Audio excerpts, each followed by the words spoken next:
All right, class, in this episode, I'm going to go over the executive branch and some of the basics of the executive branch with you.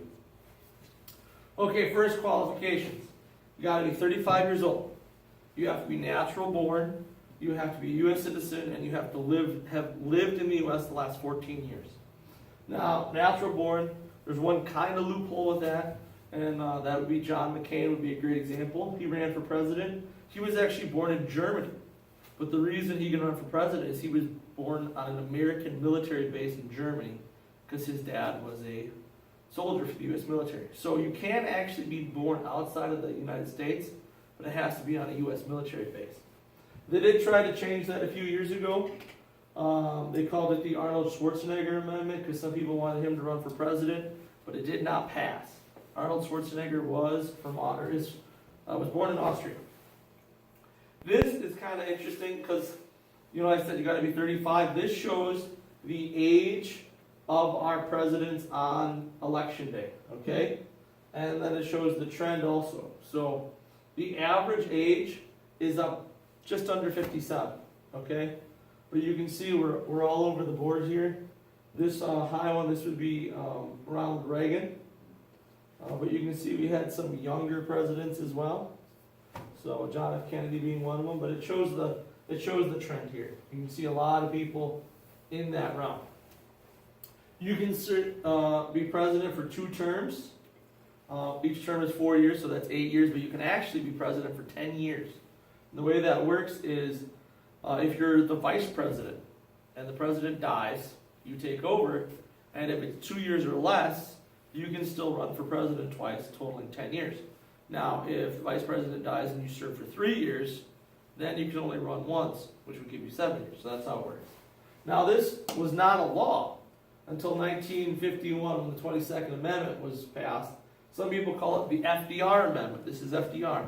FDR ran and was elected 4 times for president. He gets us through the Great Depression, and he gets us through the vast majority of World War II. But that has obviously since changed. So the president is the commander of the armed forces. They accept or veto congressional bills, so laws that Congress wants to pass, the president signs it, or they say, I don't like this, and they veto it. They make treaties with the advice and consent. You're going to see this. That just means they have to get approval from the Senate, okay? They can make appointment of federal judges. This is also advice and consent. So they're going to basically pick who are going to be like the next Supreme Court justices. So if one retires or dies, the president chooses the next one. Senate has to approve that, okay? We have, gives the State of the Union. Here's a picture of the State of the Union. You can see it's just full of all of Congress, and it has the Supreme Court there. And this is when it's on TV, it takes up like every channel. That is the president giving their agenda, what they want to see Congress pass. Overseas enforcement of federal laws. Sometimes people call the president the top cop because they are the head of the enforcement.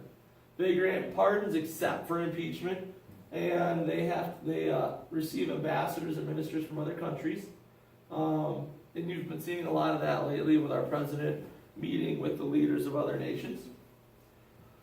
Andrew Jackson, who we'll get to later, was the first president to really expand federal power, presidential power, because he used the veto a lot. How much more did he use it? He used it more than every president before him added up together. And ever since Andrew Jackson, presidents have used the veto quite a bit. Okay, the vice president, here's kind of an interesting thing.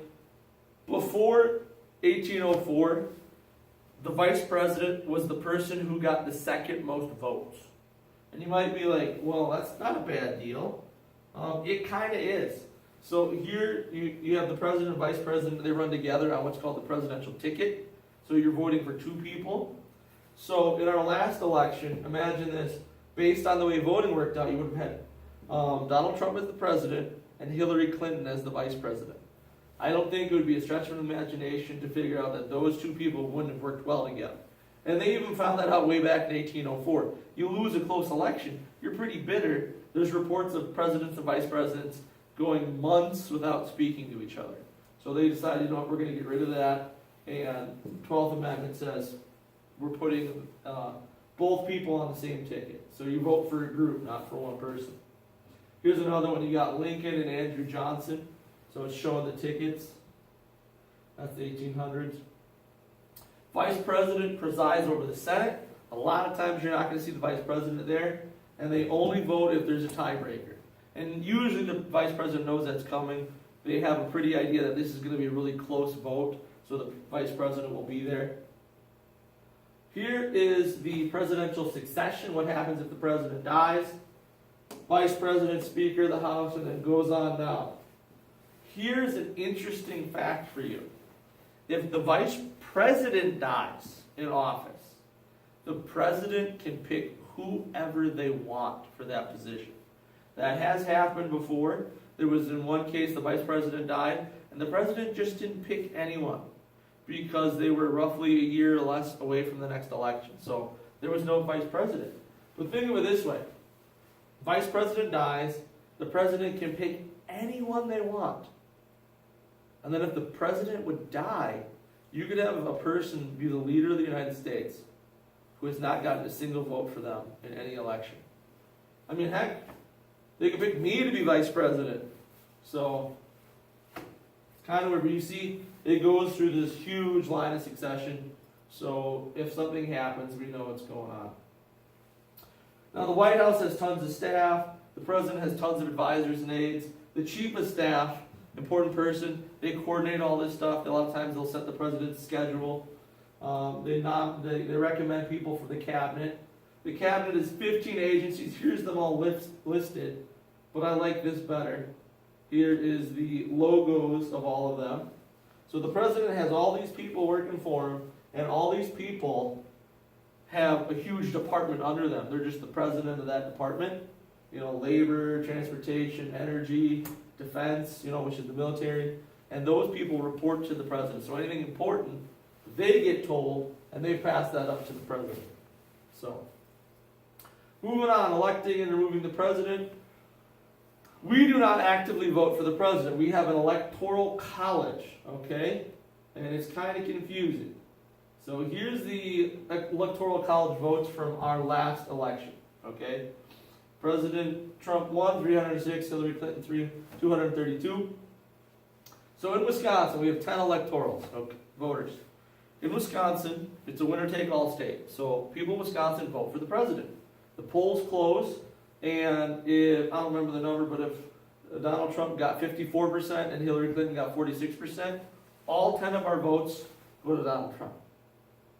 Now, not every state's winner-take-all, but most of them are. So it's kind of an unusual system. So, and most candidates, and I have, Wisconsin's got 11, we only have 10.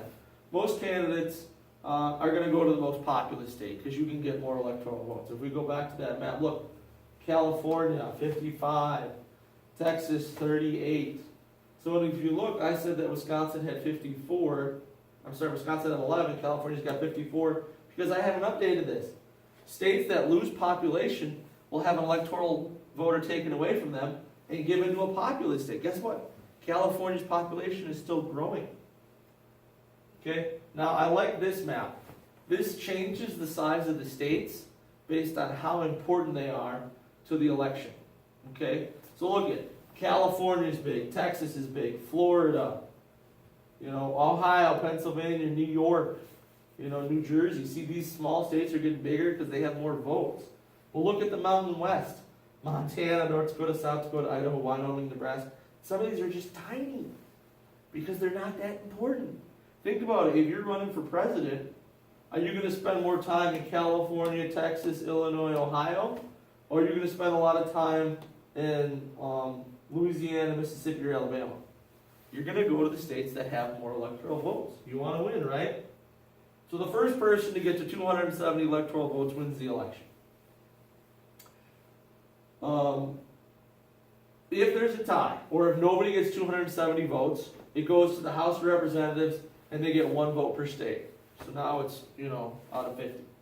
This happened in 1824. Andrew Jackson wins more votes, but doesn't get enough votes. So this is the map.